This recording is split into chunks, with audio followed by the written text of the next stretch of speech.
Dear students, let's resume with further part of the annexations of East India Company of different territory of India after got ruling in Bengal province. In last video, just I explained you about how the life of British officials was going to be changed. How their motive was changed, not just becoming like a British East Indian Company servant, but they started to live like Nawab, and they were just usually called Nabobs. Nabobs, which was English version of Nawab. Now today we will see in this video about how company East India Company just expand their ruling. Dear students, you know very well there are two periods of British ruling in India, right? Those two periods are the period between 1757 to 1857 and 1857 to 1947, right? The period 1757 to 1857 is ruled by East India Company. Slowly but gradually, the ruling, which was started from Bengal province to expand about to all regions of India. And you later on just study the revolt happened in 1857, and after that the East India Company's role was just minimized and British Parliament just started ruling in India, and that period just began after 1857 to India just became independent, means till 1947. So in this chapter we will see how Britishers acquired their ruling and do their ruling with different their policies till 1857, right? So let us start. As I told you, the period 1757 to 1857, this period of 100 years was annexation of different regions of India by East India Company. After the Battle of Buxar in 1764, the East India Company just posted in different Indian dynastic ruling a residents.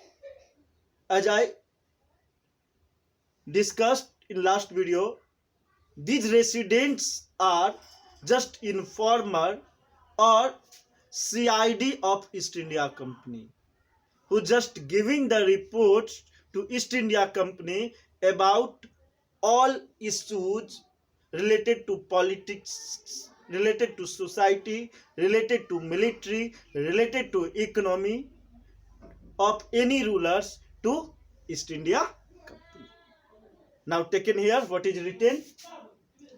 The period between 1757 to 1857, British expand their ruling by annexation of Indian states. Means what happened in this period? There was annexation of different states by East India Company.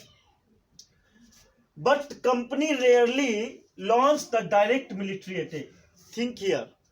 You will see in British ruling at every place, Britishers do not attack with their army. They ruled in India with their unique policy, right? They wanted to involve less military activities because they don't have initially so big military power, right?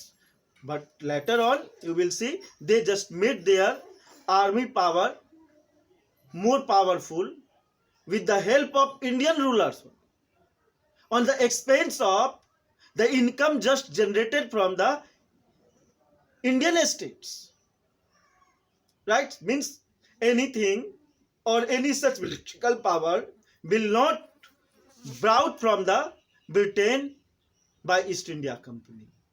जो कुछ उसने Britishers ने east India company कुछ भी किया यहाँ पे, यहाँ के रिसोर्सेज से किया, हमारे कमजोरी के कारण से किया, हमारे रूलर्स जो उस समय के थे उनके डर के कारण किया, right? Dear students, you will see, as I told you, they did not, means East India Company did not attack militarily everywhere in India, right? Actually, East India Company used a variety of political, economical and diplomatic methods in the process of annexation.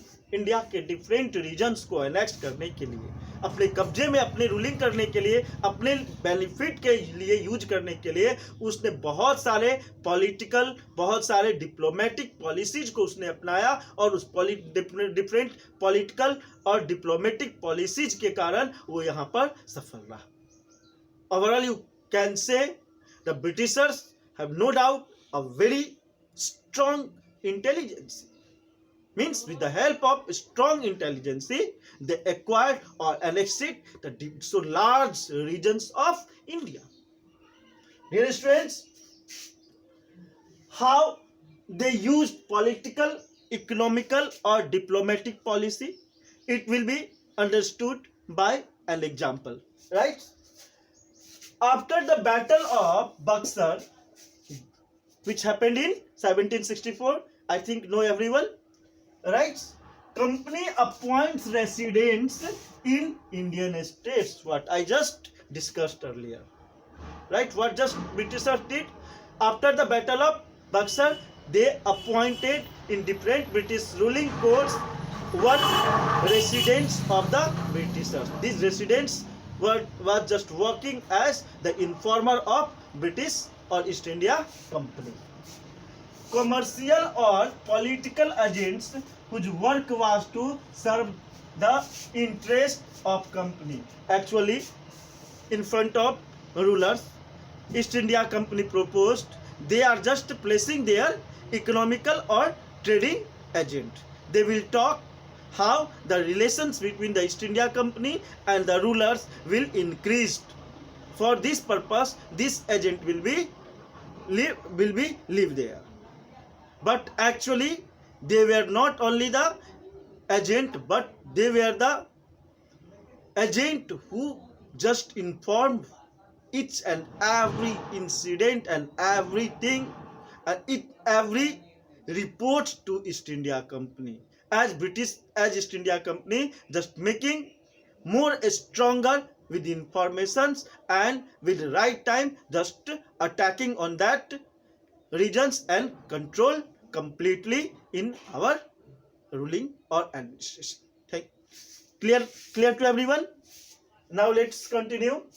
As I just telling you, the commercial, as this British residents was a commercial or political agent just working to serve the interest of company.